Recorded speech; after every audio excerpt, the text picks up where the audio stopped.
superior limb palpation exam. Check in the room.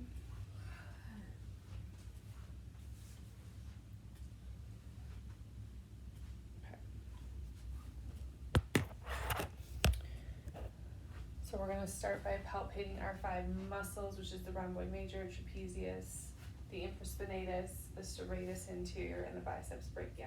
So we're going to start with rhomboid major. So I'm going to have you turn around, have you tip your head forward just a smidge. So the rhomboid major originates at the SPs of T2 through T5. So we're going to find the SP of C7 first. I don't know if we can scooch back. Oh, there's still that glare. Okay, so here is C7, SP of C7. So we're going to come down.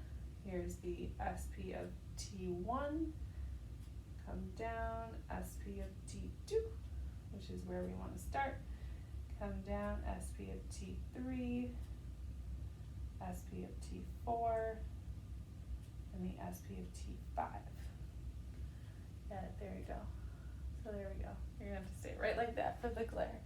So then the rhomboid major comes to insert at that medial border of the scapula. So I'm gonna have you draw your hand behind your back to find that medial border. We're gonna come then find the spine of the scapula, which is here, and then that inferior angle down here. So that rhomboid major then inserts on that medial border of the scapula between the spine of the scapula and the inferior angle. You can relax a sec. So the 3 actions of the rhomboid major would be adduction, I'll face. We're going to add it to body, adduction. We're going to elevate like so. And then we are going to downward rotate, like so. Okay, next muscle is the trapezius. So this trapezius sits above the rhomboid major. So, first we're gonna find that EOP. So we come to the back of the head here to find that bony protuberance that sticks out right here, which is the external occipital protuberance. Off of that is this superior nuchal line here. So that trapezius inserts from that EOP, and then the medial portion of that superior nuchal line comes down to insert on that ligamentum nuchae, which also originates there, and then goes down to the spinous process of C7. And then the trapezius also originates off of that SP of C7, and then all of the SPs of the thoracic spine, so T1 through T12. So we're going to palpate that. So I'm going to tip forward just a smidge and then squat down a little bit. The glare is still bad. Okay. No? Sure. That'd be easier. We'll try it. Yeah, there we go. Okay. So here's that SP of C7. So we're going to count down. And a little space. There's the SP of T1. SP of T2. SP of T3. SP of T4. SP of T5, SP of T6,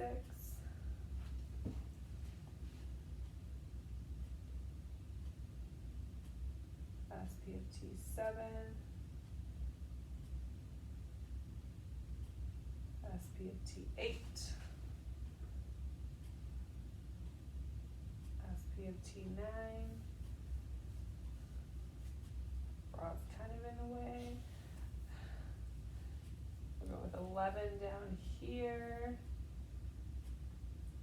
and then 12 here. So the trapezius then comes to insert at the spine of the scapula. So I'm going to have to find that first, bring that hand behind your back, come up that medial border to find that spine of the scapula here over to the acromion. Spine of the scapula again over to that acromion here, and then it wraps around to that lateral part of that clavicle here. Good. So the trapezius has three directions of its fibers. So the upper fibers, over here. Good. All right, so the upper fibers are going to laterally flex, rotate to the same side, elevate, and then upward rotate. The middle fibers are going to adduct, come into the body, stabilize, and then the lower fibers are going to depress, draw down, as well as upward rotate, and then it has a bilateral action of extension, as it's on the back. The next one is the infraspinatus muscle.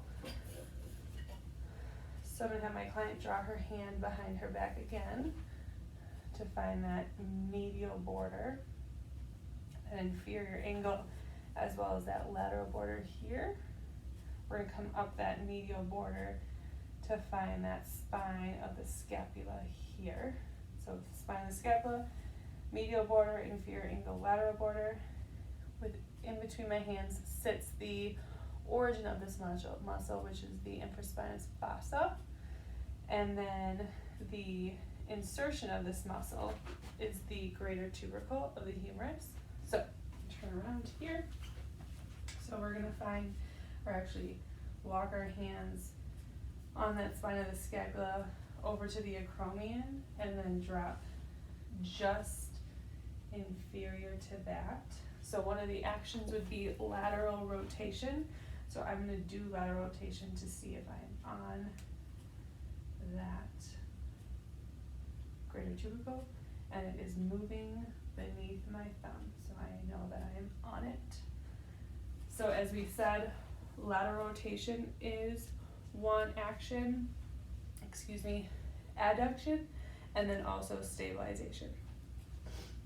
The next is the serratus anterior. So I'm going to have my client bring her hands straight out like so. And we are originating here at the external surface of ribs 1 through about 8 or 9. So I'm going to first find rib 10 and then work my way up, as this is the most palpatable area below that armpit, that axilla area. So I'm going to come down here to find rib 10, come up to rib 9, 8, 7, 6, 5, 4. I'm going to have my client turn towards the camera. Keep that arm out. That first rib's going to come right under that clavicle, so rib 1, rib 2, and then where we left off, rib 3. And then the insertion of the serratus anterior is that medial border on of the scapula, but on that anterior side. So this is very hard to palpate, but we will find that medial border here, and then we draw our hands into that more anterior surface is where that serratus anterior will insert. The 3 actions for the serratus anterior would be abduction, so coming away from midline. It would be upward rotation, like so. And then the third one, I know there's 3, abduct, upward rotation, and then I believe it's depression, like so. Okay, last one is the biceps brachii. So I'm gonna have my client flex her elbow here. Good. Get a good define your biceps. There we go. Okay, so the biceps have two heads it originates at, the short head at the coracoid process and the long head at the supraglenoid tubercle. So the coracoid process we can find by coming off of that clavicle here and then dropping just inferior. Yeah, now we know we're on it, right here. And then the long head would be on that supraglenoid tubercle, which is very hard to palpate, and so that just sits right above that glenoid cavity where that humerus comes in. The insertion, so we flex here a little bit, we find that bicep muscle here, and we draw that down. That tendon is right here.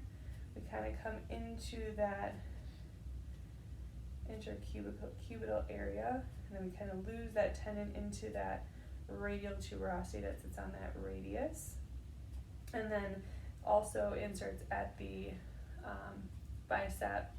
bicipital aponeurosis. So if we follow that tendon again, good, and we kind of come off this way more medially, we'll feel that aponeurosis here, which is where all those flexors come in. Good. So the actions would be flexion of the elbow, flexion of the shoulder, and then supination of the forearm. It is the primary muscle of supination. Onto the bony landmarks.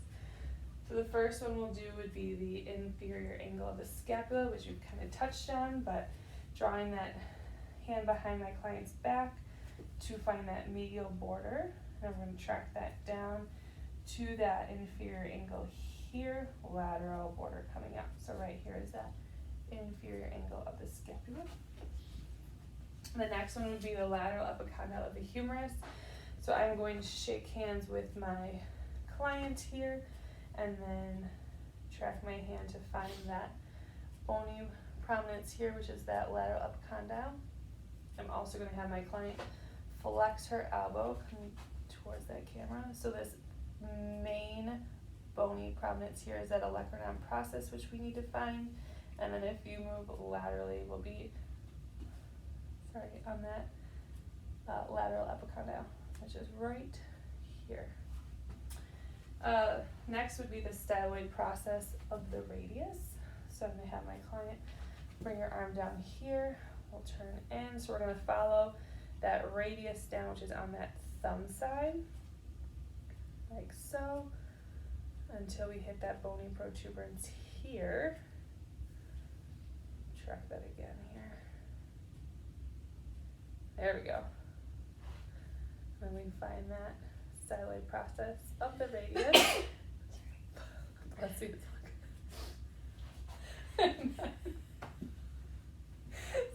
Sorry. I got her cold. We're sharing germs. Okay, so then the pisiform is the last thing we need to find. So we're going to follow the ulna down now in that anatomical position. And then we're going to go all the way till we find that bony protuberance right here, which is that pisiform. And that is it.